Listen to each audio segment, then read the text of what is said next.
বন্ধুত্বটা তাহলে কি? বন্ধুত্বটা বন্ধুত্ব বন্ধুত্ব হচ্ছে এমন একটা জিনিস যে তুমি তোমার স্বামীর সঙ্গে যেটা শেয়ার করতে পারো না, বা আমার সঙ্গে বা ফ্যামিলির সঙ্গে শেয়ার করতে পারো না, সেটা তুমি তোমার বন্ধুর সঙ্গে পারো। বন্ধুত্ব হচ্ছে এরকম একটা জায়গা। আর বন্ধুত্বের তো কোনো আর বয়স নেই। বন্ধুদের কোন বয়সে, আর বন্ধুরা কখনো ছেড়ে যায় না। পৃথিবীর সবাই চলে যাবে, তোমার আমার মেয়ের বিয়ে হয়ে গেল কিছু সবাই ছেড়ে চলে গেছে, সবাই ছেড়ে চলে যাবে, বাবা মরে যাবে, মা মরে যাবে, কিন্তু বন্ধু কখনো হারায় না। আমরা যে নতুন নতুন আমি ইরেশের একটা নাটক করে আসলাম কিছুদিন আগে কক্সবাজারে। ওখানে এই সংলাপটা পড়ে আমি খুবই মুগ্ধ। আমি ইরেশকে বললাম যে তুমি এরকম একটা চমৎকার সংলাপ লিখেছো। ইরেশ জাকিরের লেখা। হ্যাঁ। আচ্ছা।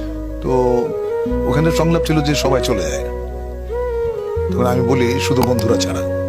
আরো একটা জিনিস, আমিও মানে এটা এখন আজকে রিয়েলাইজেশনে আসবে যে হ্যাঁ, সবাই ছেড়ে যায় বন্ধুরা ছাড়া। প্রেম শব্দটার অর্থটা কি আপনার কাছে?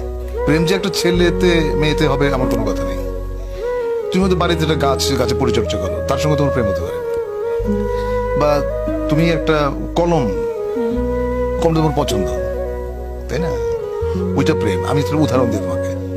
ধরো তোমার একটা কলম আছে, তুমি ট্রাভেল করছো ট্রেনে বা প্লেনে, সেম একটা কলম তুমি যদি আরেকটা লোকের কাছে দেখো, তুমি কিন্তু তার সঙ্গে এক ধরনের ইন্টিমেসি ফিল করবে। প্রেমের ব্যাপারটা অনেকটা এইরকম।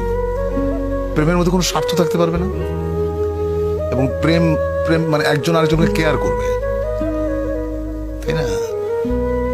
প্রেমের দুজন মানুষের মধ্যে যে প্রেম, সে প্রেমের ক্ষেত্রে সবচাইতে বেশি ছাড় একজন আরেকজনকে দেবে।